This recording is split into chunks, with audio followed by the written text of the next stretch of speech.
The HOA loves rules. Too many, in fact. From the color of your shutters to how long your trash bins can sit outside, they've got a regulation for everything. And if you break one, expect a fine delivered faster than Amazon Prime. But one summer, Karen, the infamous HOA president, decided to enforce a brand new rule that pushed things too far. It all started with a barbecue. I had a few friends over on a Saturday. We grilled steaks, had some music playing, not loud, and enjoyed the evening. Nothing rowdy, nothing over the top. But apparently, Karen thought the smell of seasoned ribeye and the sound of laughter were disturbances to the community. On Monday, I got a letter in my mailbox. Violation notice. Unauthorized outdoor cooking fine. $250. I actually laughed out loud. Outdoor cooking? In summer? It was insane. Everyone in the neighborhood had a grill, but suddenly, Karen had decided mine was a criminal offense. Naturally, I ignored the fine. The next week, I had another barbecue just to spite her. More friends, more laughter, even tastier ribs. Sure enough, the following Monday, another violation letter arrived. This time, $500.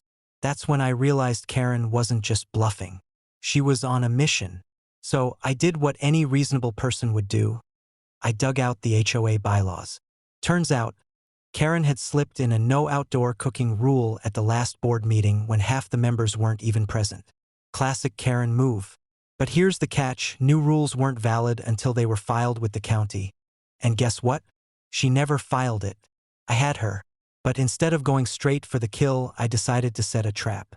The following weekend, I went big. I rented a smoker the size of a small car, invited the entire cul-de-sac, and threw a barbecue block party. Brisket, ribs, chicken, enough food to feed an army. Everyone showed up, even people who normally avoided HOA drama. And right on cue, Karen stormed down the street like a raging bull. She had a clipboard in one hand and her phone in the other, already dialing the police. "This is illegal," she screeched. "You're violating HOA rules. Everyone here is subject to fines." The cops showed up 15 minutes later. Karen rushed over to them, ranting about how I was defying the HOA. The officers walked over to me, clearly annoyed. "Sir," she says, "you're breaking neighborhood regulations." I pulled out a folder and handed it over.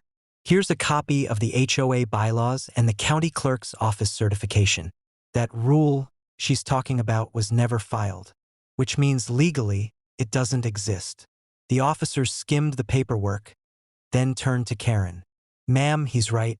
There's no enforceable rule against outdoor cooking. Stop wasting our time." Karen's face went beet red. But the fines." One of the cops raised an eyebrow. "You've been issuing fines on rules that don't exist? That's fraud, ma'am. Do you want us to start writing you up?"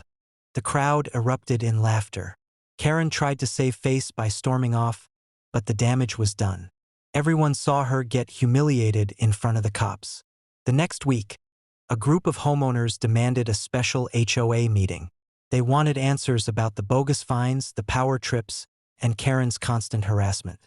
By the end of the night, they voted to overturn every fine she'd ever issued under that fake rule, and to reimburse anyone who had already paid. It cost the HOA thousands. And Karen? She lost her ability to push new rules without a full community vote.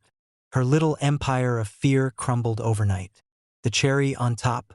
After the meeting, one of my neighbors leaned over and whispered, "Next weekend, you should host another barbecue. On the house." So I did. This time, Karen didn't even show her face. Now every summer, the neighbors remind me of the day Karen got cooked at her own game. Literally.